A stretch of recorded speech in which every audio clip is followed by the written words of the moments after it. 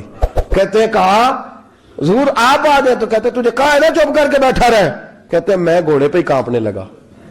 غلام اب حضرت سعد بن نبی وقاص کہتے ہیں سورج غروب ہو رہا تھا، شعائیں پانی میں پڑ رہی تھی، حضرت عمر پانی سے میں نے غور سے دیکھا تو دوڑا گیا، جا کے نا بچے نہیں مشورہ دیتے ابا جی کو، ابا جی انج نہیں کریدا دور بدل گیا جے، کہتے میں دوڑا گیا اور جا کر کے حضرت سیدنا عمر فاروق کو کہا حضور مہربانی کریں، ٹھیک ہے آپ کی درویشی سے کون آگاہ نہیں، وزیر کھڑے ہیں، سفیر کھڑے ہیں، بڑے بڑے عمرا بڑے بڑے ملکوں کے حکمران ہیں، آپ مہربانی کریں یہ تم ذرا نیچا کریں اور جوتا پہن لیں، اگر خراب ہو گیا تو اللہ نیا بھی دے دے گا، اور مہربانی کریں ذرا غلام کو کہیں نیچے آ جائے۔ حضرت عمر کہنے لگے تمہیں کیا تکلیف ہے؟ کہا حضرت جی وہ وزیر مشیر کھڑے ہیں، یہودی ہیں، عیسائی ہیں، نجرانی ہیں، وہ بڑے بڑے مذاہب کے بڑے بڑے ملکوں کے، آپ کا بڑا نام سنا ہے۔ حضرت سیدنا سعد بن نبی وقاص فرماتے ہیں میرے ساتھ اتنا ترش رویہ حضرت عمر کا پہلے کبھی نہیں ہوا، کہتے ہیں ماتھے پہ شکن آیا اور کہنے لگے تجھے تیری مار ہوئے، ان 4 لوگوں کے لیے میں اپنے نبی کا طریقہ چھوڑ دوں، ان 4 دنیا داروں کے لیے نبی پاک کا طریقہ چھوڑ دوں؟ فرمانے لگے سر سے پگڑی اتاری حضرت عمر نے جلال میں، فرمانے لگے میرے سر پہ جو بال ہے نا یہ مجھے کسی دنیا دار نے نہیں دیے، یہ ساری عزتیں مجھے آمنہ کے لال نے عطا فرمائی ہے، اور میں ان محبوب کا طریقہ ان 4 لوگوں کی خاطر چھوڑ دوں؟ فرمایا قرآن کہتا ہے ان اللہ یأمر بالعدل والاحسان، جب میں نے خود عدل کا تقاضا یہ رکھا ہے کہ کبھی وہ بیٹھے گا کبھی میں بیٹھوں گا، باری یوز کیا تو میں کیسے بیٹھ جاؤں؟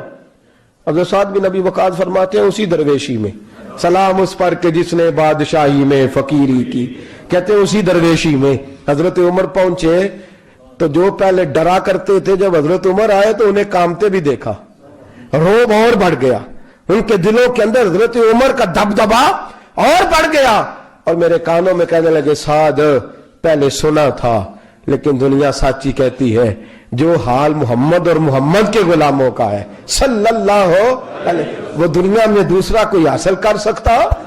آج ہمارے پروٹوکول، ہمارے دبدبے، ہماری انا پرستیاں، ہمارے دعوے، ہمارے طریقے، میرے عزیزوں لوگ ہمیں آ کے مثال دیتے ہیں، کہتے ہیں یورپ کی فلاں گلی میں یہ ہوتا ہے، میں نے کہا وہ گرد راہ کو نہیں پہنچ سکتے، یہ ساری چیزوں تو میرے مصطفیٰ کے غلاموں سے حاصل کیا، لوگ ہم نے چھوڑ دی، غیروں نے اپنا لی۔ خدارا اپنی زندگی میں تبدیلی لائیں، درویشی، سادگی، بے تکلفی، یہ زندگی حسین ہوتی ہے، یہ زندگی سکون والی ہوتی ہے، یہ زندگی اچھی ہوتی ہے، یہ فرحت اور تازگی والی ہوتی ہے۔ اپنے آپ کو ان تکلیفوں اور آلائشوں میں مبتلا نہ کریں، اگر اللہ مال دے، عزت دے، دولت دے، اللہ تعالیٰ نفاست عطا کرے تو پھر اپنے آپ کو سادہ کریں، آزاد کریں، کھلی ہوئی کتاب بنا کے اپنے آپ کو رکھیں۔ مجھے ایک بچہ کہنے لگا حضرت جی جب بھی آتے ہیں آپ کہیں بیٹھے مل جاتے ہیں، ہم کسی کو لا کے کہتے ہیں جناب حضرت جی بڑے مصروف ہیں اور آپ یہاں آگ تاپ رہے ہیں جلا کے، مہربانی فرمائیں۔ میں نے کہا یار 2-4 دن تو بن سور کے بیٹھنا بندے کے لیے آسان ہوتا ہے، سارا دن ملمہ سازی کر کے رکھنا اتنا آسان کام ہے؟ تو ویسے بھی بندہ جو ہو وہ نظر آئے تو اس کے لیے زیادہ بہتر ہوتا ہے، جو ہو وہ دکھائی دے وہ زندگی آسان ہو جاتی ہے، بہتر ہو جاتی ہے۔ اور ویسے بھی جو کھلی ہوئی کتاب ہوتی ہے اس میں لوگ مشکوک نہیں ہوتے، جو بندی ہوئی ہوتی ہے نا اس میں لوگوں کو خبر نہیں ہوتی کہ نہ جانے یہ کیا معاملہ ہے۔ میرے عزیزوں اپنے آپ کو بے تکلف بنائیں۔ بے تکلف سے مراد یہ نہیں کہ جیسے بے تکلفی ہم نے ایک غلط چیز کا نام بے تکلفی رکھ دیا ہے کہ جو آدمی بات میں ٹھٹھا کرے، بات میں مذاق کرے وہ بے تکلف ہوتا ہے، یہ تو بے تکلفی اسلام اس کو پسند ہی نہیں۔ بے تکلفی سے مراد یہ ہے کہ جھوٹی انا نہیں بنائے، جھوٹے معاملات اپنے گرد نہیں اوڑے۔ اپنی اگر اللہ آپ کو بہت زیادہ مال و دولت دیتا ہے تو جتنا وہ مولانا رومی کہتے ہیں جتنا ٹہنی پہ پھل زیادہ لگتا ہے نا اتنی وہ ٹہنی جھک جاتی ہے، جو اکڑی ہوتی ہے سمجھو وہ خالی ہوتی ہے۔ اگر آپ پھلدار ہیں تو پھر آپ کو جھکے، پھر آپ کو با اخلاق ہونا چاہیے، با محبت ہونا چاہیے، پیار والا ہونا چاہیے۔ زندگی میں اس چیز کو ضرور اپنائیے، بڑے لوگ وہی ہوتے ہیں جن کا کردار بڑا ہوتا ہے, بڑے وہی ہوتے ہیں جن کی بات بڑی ہوتی ہے. کوئی باتوں سے اور پروٹوکول سے کبھی بڑا نہیں ہوتا, ہمیشہ مدحت خیر الانام